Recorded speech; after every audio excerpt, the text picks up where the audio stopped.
Data science నేర్చుకున్న వాళ్ళు data analyst job కూడా చేయొచ్చా? Hi guys, welcome to our channel. ఎలా ఉన్నారు అందరూ? ఈరోజు మనం చాలామంది స్టూడెంట్స్, ఫ్రెషర్స్, వర్కింగ్ ప్రొఫెషనల్స్ అడిగే ఒక కామన్ క్వశ్చన్స్ గురించి మాట్లాడుకుందాం. అదే, నేను డేటా సైన్స్ నేర్చుకున్నాను, అయితే డేటా అనలిస్ట్ జాబ్ కూడా అప్లై చేయొచ్చా, లేక డేటా సైంటిస్ట్ జాబ్ మాత్రమే అప్లై చేయాలా? ఈ క్వశ్చన్ మీ మైండ్లో కూడా ఉంటే ఈ వీడియోని చివరి వరకు స్కిప్ చేయకుండా చూడండి. ఎందుకంటే ఈ వీడియో కంప్లీట్ అయిన తర్వాత మీ కన్ఫ్యూజన్ మొత్తం క్లియర్ అయిపోతుంది. అలాగే ఇండస్ట్రీలో యాక్చువల్ రియాలిటీ ఏంటో కూడా మీకు క్లియర్గా అర్థమవుతుంది. సో ఇంకెందుకు ఆలస్యం, లెట్స్ గెట్ స్టార్టెడ్. ముందుగా ఒక విషయం అర్థం చేసుకోవాలి. ఈరోజు ప్రపంచం మొత్తం డేటా మీద నడుస్తుంది.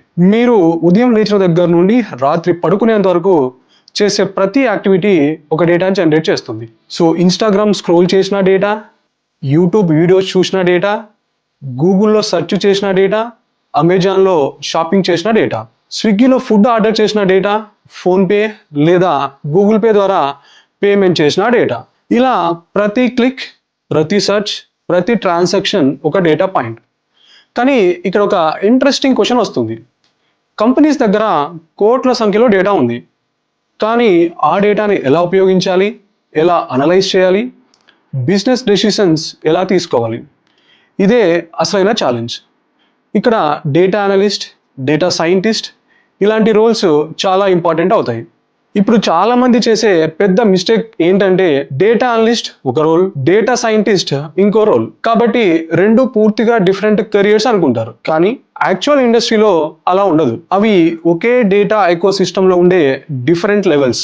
స్కిల్స్లో చాలా సిమిలారిటీస్ ఉంటాయి, రెస్పాన్సిబిలిటీస్లో మాత్రమే డిఫరెన్స్ ఉంటుంది. సో ఇప్పుడు చాలా మంది చేసే పెద్ద మిస్టేక్ ఏంటంటే, డేటా అనలిస్ట్ ఒక రోల్ అండ్ డేటా సైంటిస్ట్ ఇంకొక రోల్, కాబట్టి రెండు పూర్తిగా డిఫరెంట్ కెరియర్స్ అనుకుంటారు. కానీ యాక్చువల్ ఇండస్ట్రీలో అలా కాదు.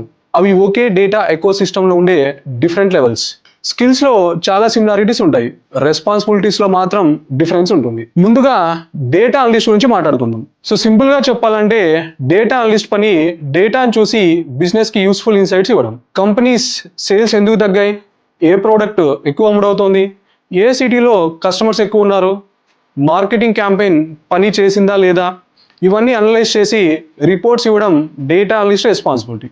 ఎస్క్యూఎల్ ఉపయోగించి డేటాను తీసుకుంటాం, ఎక్సెల్ లేదా పైథాన్ ద్వారా అనలైజ్ చేయడం, పవర్ బిఐ లేదా టాబ్లూతో డాష్ బోర్డ్స్ క్రియేట్ చేయడం, ఇవన్నీ డేటా అనలిస్ట్ డైలీ వర్క్లో చేసే భాగం. ఇప్పుడు డేటా సైంటిస్ట్ గురించి మాట్లాడితే, డేటా సైంటిస్ట్ కూడా డేటాతోనే పనిచేస్తాడు, కానీ అనాలిసిస్ దగ్గర ఆగిపోడు. మిషన్ లెర్నింగ్ మోడల్స్ బిల్డ్ చేస్తారు, ఫ్యూచర్ ప్రిడిక్షన్స్ చేస్తారు, ఆర్టిఫిషియల్ ఇంటెలిజెన్స్ కాన్సెప్ట్స్ ఉపయోగిస్తారు. సో ఎగ్జాంపుల్ తీసుకుంటే, నెట్ఫ్లిక్స్ మీకు ఏ మూవీస్ సజెస్ట్ చేస్తుంది, అమెజాన్ మీకు రికమెండెడ్ ప్రొడక్ట్స్ని ఎలా చూపిస్తుంది, ఇవన్నీ డేటా సైన్స్ అప్లికేషన్స్. ఇప్పుడు అసలు క్వశ్చన్ దగ్గరకు వస్తే, డేటా సైన్స్ నేర్చుకున్న వాళ్ళు డేటా అనలిస్ట్ జాబ్ చేయొచ్చా? ఆన్సర్ ఈస్ ఎస్, అబ్సల్యూట్గా చేయొచ్చు. ఎందుకంటే డేటా సైన్స్ కోర్స్లో నేర్చుకునే చాలా స్కిల్స్ డేటా అనలిస్ట్ రోల్లో కూడా ఉపయోగపడతాయి. ఉదాహరణకు ఎస్క్యూఎల్, ఇది డేటా అనలిస్ట్కి చాలా అవసరం. డేటా సైంటిస్ట్ కూడా చాలా అవసరం. పైథాన్ డేటా అనాలిసిస్ కూడా ఉపయోగిస్తారు, మిషన్ లెర్నింగ్ కూడా ఉపయోగిస్తారు. స్టాటిస్టిక్స్ రెండు రోల్స్ కూడా ఉపయోగపడుతుంది. డేటా క్లీనింగ్ రెండు రోల్స్లో కూడా చాలా ఇంపార్టెంట్. డేటా విజువలైజేషన్ ఇది కూడా రెండు రోల్స్లో చాలా అవసరం. పవర్ బిఐ లేదా టాబ్లూ డేటా అనలిస్ట్కి ఎక్కువగా ఉపయోగపడతాయి. కానీ డేటా సైన్స్ స్టూడెంట్ కూడా ఇవి నేర్చుకుంటే ఎక్స్ట్రా యాడెడ్ అడ్వాంటేజ్ అవుతుంది.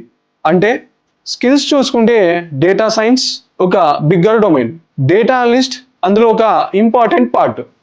అందుకే డేటా సైన్స్ నేర్చుకున్న క్యాండిడేట్ డేటా అనలిస్ట్ జాబ్ కూడా ఎలిజిబుల్ అవుతారు. ఇప్పుడు ఒక రియల్ టైం ఎగ్జాంపుల్ తీసుకుందాం.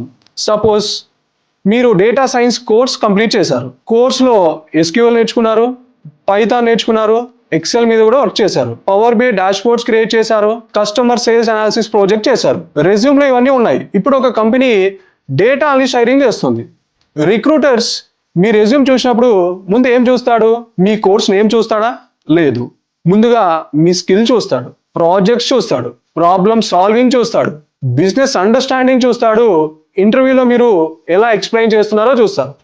అంటే కోర్స్ కంటే స్కిల్స్కి ఇంపార్టెన్స్ ఎక్కువ. ఇది మీరు తప్పకుండా గుర్తుపెట్టుకోవాలి. ఇప్పుడు ఇంకో విషయం గురించి మాట్లాడుకుందాం. చాలా మంది ఫ్రెషర్స్ ఒక కామన్ మిస్టేక్ చేస్తారు. నేను డేటా సైన్స్ నేర్చుకున్నాను కాబట్టి డేటా సైంటిస్ట్ జాబ్ మాత్రమే అప్లై చేస్తాను ఇలా అనుకుంటూ ఉంటారు. కానీ మార్కెట్ రియాలిటీ ఏంటంటే entry level data scientist jobs చాలా లిమిటెడ్గా ఉన్నాయి.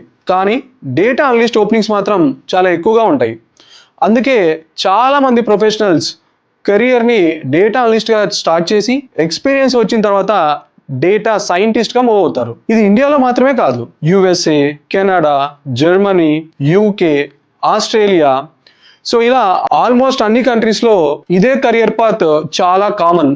ముందు డేటా అనలిస్ట్, తర్వాత సీనియర్ డేటా అనలిస్ట్, తర్వాత అనలిటిక్స్ కన్సల్టెంట్, తర్వాత డేటా సైంటిస్ట్, ఆ తర్వాత సీనియర్ డేటా సైంటిస్ట్, ఇలా కెరియర్ గ్రోత్ జరుగుతుంది. ఇప్పుడు రెజ్యూమ్ గురించి కూడా ఒక స్మాల్ టిప్. మీరు డేటా అనలిస్ట్ రోల్కి అప్లై చేస్తున్నప్పుడు రెజ్యూమ్లో మిషన్ లెర్నింగ్ ప్రాజెక్ట్స్ మాత్రమే పెట్టకండి. బిజినెస్ డాష్బోర్డ్స్ ప్రాజెక్ట్స్ కూడా పెట్టండి. సేల్స్ రిపోర్ట్స్ అనాలిసిస్ ప్రాజెక్ట్స్ కూడా పెట్టండి. కస్టమర్ సెగ్మెంటేషన్ ప్రాజెక్ట్స్ కూడా పెట్టండి. ఎస్క్యూఎల్ ప్రాజెక్ట్స్ పెట్టండి. పవర్ బి డాష్బోర్డ్స్ కూడా పెట్టండి. ఎక్సెల్ రిపోర్ట్స్ పెట్టండి. ఇలాగా ప్రతి స్కిల్స్లో ఒక్కొక్క ప్రాజెక్ట్ పెట్టండి. ఎందుకంటే రిక్రూటర్స్ చూసేది రోల్కి మ్యాచ్ అయ్యే స్కిల్స్. ఇది చాలా మంది ఇగ్నోర్ చేస్తారు. సో ఇంకొక ఇంపార్టెంట్ స్కిల్ ఏంటంటే కమ్యూనికేషన్. టెక్నికల్ స్కిల్స్ మాత్రం ఉంటే సరిపోదు. మీరు చేసిన అనాలిసిస్ని బిజినెస్ టీమ్కి సింపుల్ లాంగ్వేజ్లో ఎక్స్ప్లెయిన్ చేయాలి.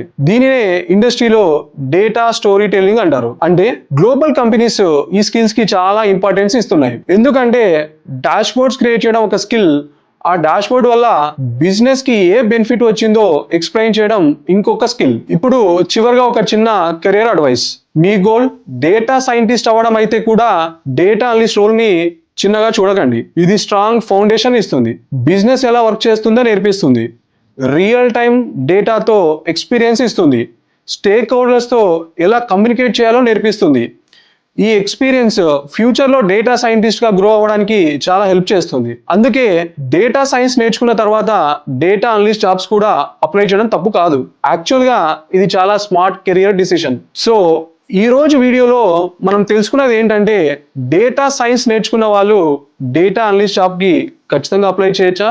ఎందుకంటే రెండు డొమైన్స్ కి కామన్ స్కిల్స్ ఉన్నాయి. కంపెనీస్ కోర్స్ నేమ్ కంటే స్కిల్స్ ఎక్కువ చూస్తాయి. రెజ్యూమ్ ని రోల్స్ కి మ్యాచ్ అయ్యేలా బిల్డ్ చేయండి. ప్రాజెక్ట్ స్ట్రాంగ్ గా ఉంచండి. కమ్యూనికేషన్ ఇంప్రూవ్ చేయండి అండ్ కెరియర్ ని స్టెప్ బై స్టెప్ బిల్డ్ చేయండి. ఇప్పుడు డేటా అనలిస్ట్ అయినా డేటా సైంటిస్ట్ అయినా ఆపర్చునిటీస్ ఖచ్చితంగా వస్తాయి. ఐ హోప్ ఈ వీడియో మీకు చాలా ఉపయోగపడిందని అనుకుంటున్నాను. ఇలాంటి data analytics and data science, artificial intelligence, career guidance, resume building, interview preparation ఇలాంటి వీడియోస్ కోసం మన ఛానల్ని సబ్స్క్రైబ్ చేయండి. వీడియో నచ్చితే లైక్ చేయండి. మీ ఫ్రెండ్స్తో తప్పకుండా షేర్ చేయండి. ఇంకా మీకు ఏమైనా డౌట్స్ ఉంటే కామెంట్స్లో అడగండి. నేను వాటికి తప్పకుండా రిప్లై ఇస్తాను. Thanks for watching. So keep learning, keep growing. See you in the next video.